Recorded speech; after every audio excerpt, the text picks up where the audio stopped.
Kar Shalom, welcome to our watercolor journey. Today we will show you how to create this beautiful sunset scene with just two colors. The materials used are listed in the description below. On the palette we have Dioxazine Violet and Quinacridone Gold, and a dark premix of Dioxazine Violet and Quinacridone Gold. Color alternatives are listed below. Violet and yellow are complementary colors. This means that they sit opposite or across from each other on a standard color wheel. Using these colors together will create a higher contrast compared to using other color combinations. Being opposite, these two colors attract and complement each other nicely. But if you mix complementary colors together, they cancel each other out and produce a more uniform color in the grayscale spectrum. This is why the mixture of Dioxazine Violet and Quin Gold could produce this beautiful dark gray-brown.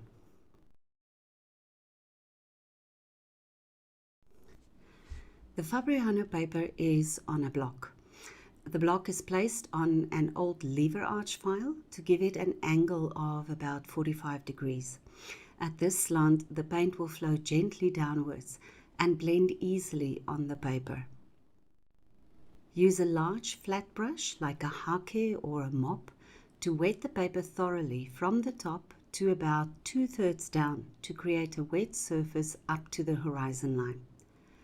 Look at the paper from an angle to ensure that you have not missed any spots.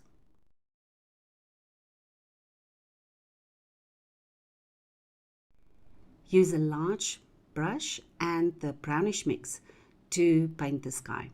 Start with a stronger mix at the top. The paper is very wet, so if you use a weak mixture, it will simply disperse into the wet surface and not give you enough color to work with. Add some pure violet and use some clean water to help the paint spread. Make your brush strokes from the outside to the middle to create depth.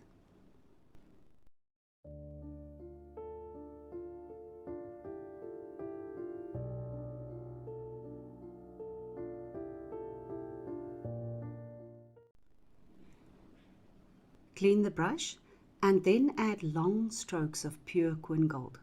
Blend this gently into the violet areas to make a smooth transition. Make sure that the top of the sky is darker and that the hues become lighter as you work towards the horizon line. The quick sweeping strokes in the sky will create a soft, cloudy effect.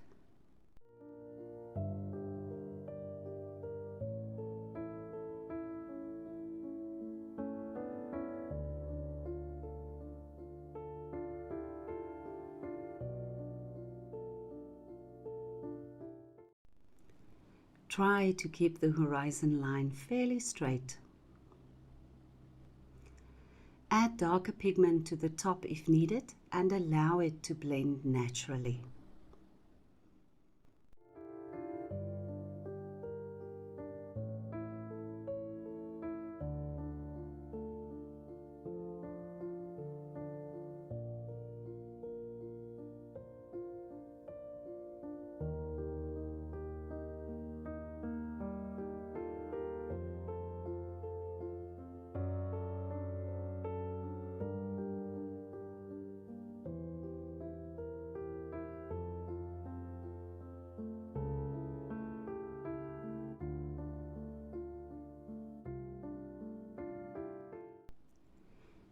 Rinse the brush and dab it on a paper towel to get rid of the excess water. Now use the tip of the large brush to add a tree line in the background. It is important that your brush is not too wet. You are now adding paint to a damp surface, so if the brush is too wet, it will cause blooms. Dab the paint in lightly with the tip of the brush. Form small tree shapes and allow the paint to spread. Create interest by adding small amounts of all the colors from the palette. To keep the illusion of distance, make your tree line higher on the outsides and lower towards the middle.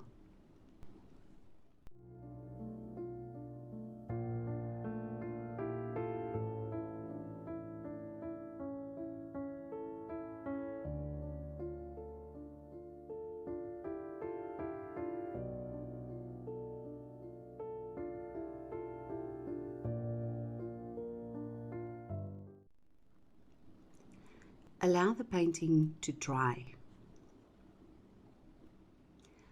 Don't be afraid to use enough pigment during your first wash.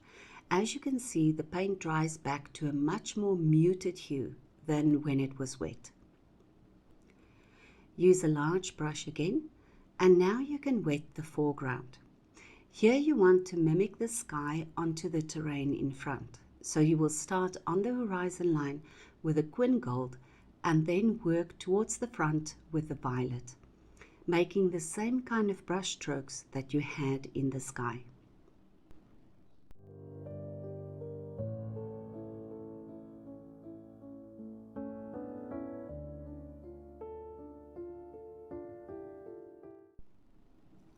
Use clean water to wet the top of the page gently with a brush to help a bit with the transition from the horizon line to the foreground.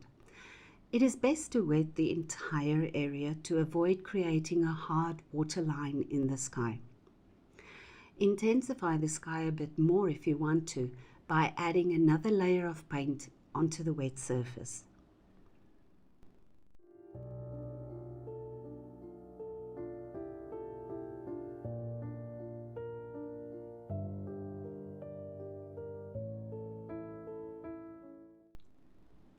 The water has settled a bit in the foreground now, so you can start to define the terrain by adding strokes of paint from your palette.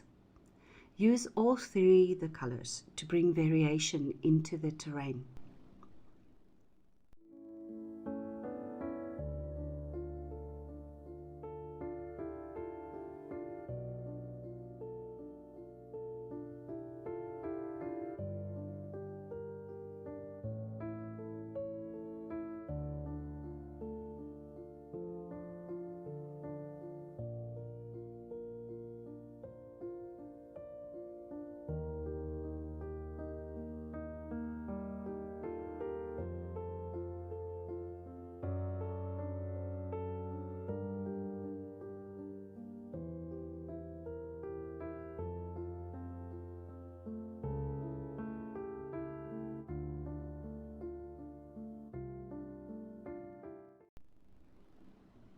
Use stronger pigment in the front.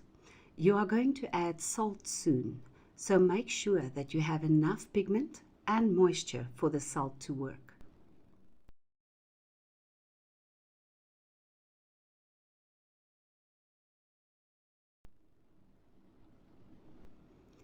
Wait a little bit for the paint to settle and the sheen is off. The paper should be damp, not shiny wet. Then add a few sprinkles of ordinary table salt. If your paper has wet pools, the salt will clump in the pools and make a hard crust, which is unsightly and very difficult to remove. The salt will basically lift the pigment as it absorbs the water to create lovely textures and contrasts. Some pigments lift easier than others, so you will sometimes get quite unexpected results. Allow the painting to dry and then brush off the excess salt. You can see the beautiful feathery effect created by the salt. Now you can use a rigger or a very fine, thin brush to add a bit of detail to the trees in the background. Remember that you want to create distance, so the detail should be faint and kept to a minimum.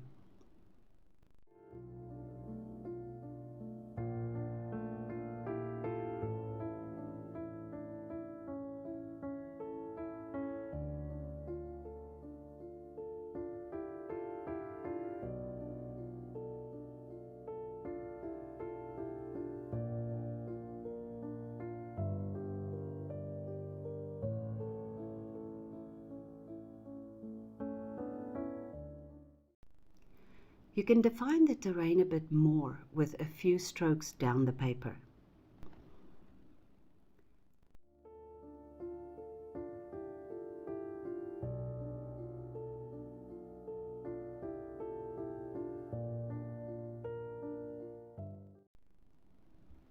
The salt has created small bursts of flowers in the foreground. You can use the dark paint to draw stems underneath some of the flowers. Use the patterns created by the salt to guide you. Add some darker paint to the immediate foreground or the immediate front to ground the flowers. Here you should use the first layers as an indication of which paints to use. Add a bit more Quin Gold if you want lighter patches, and more violet if you want darker patches. Always keep your brush strokes light. If you press too hard, you will lift the layers underneath.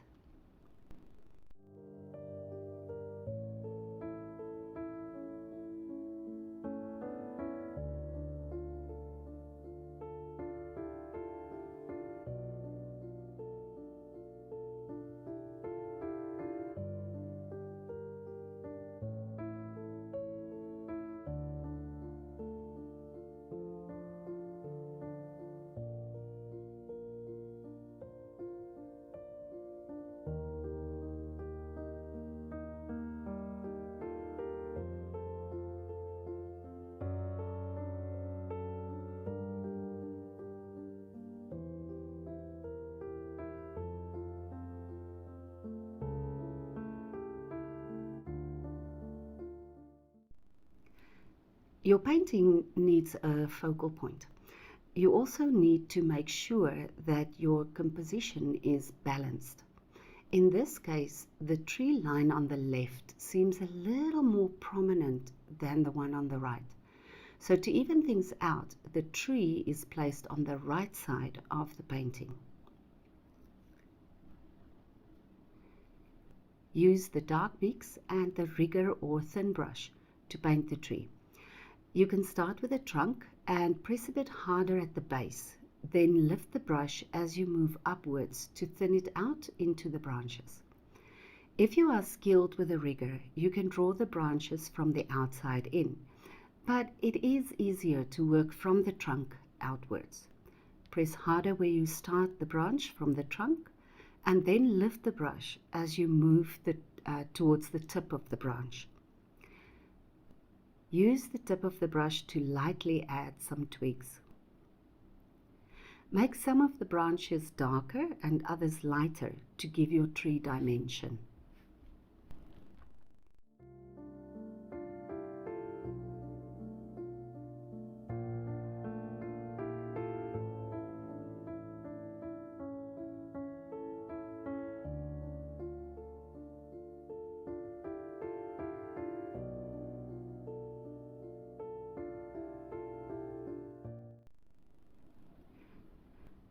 The light is coming from the middle, so the darker side of the tree will be on the right.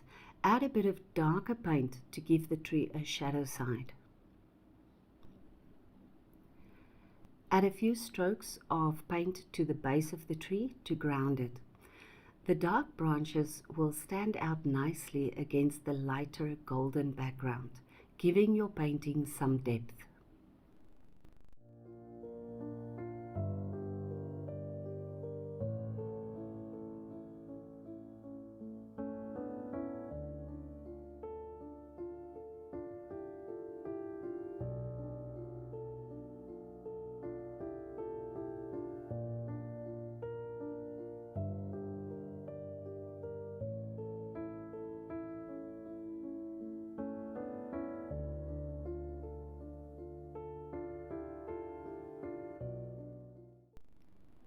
You can add a few more trees on the left to draw the eye more into the painting, but make sure to keep these light and much less detailed.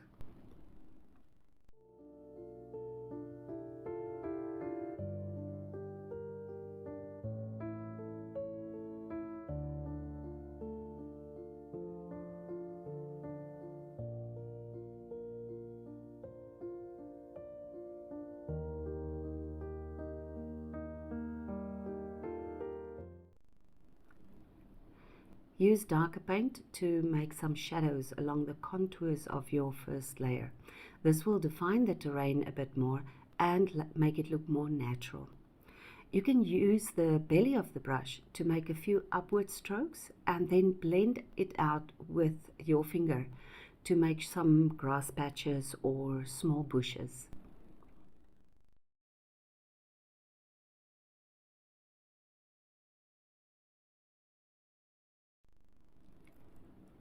Add a few more shadows here and there to make it more interesting.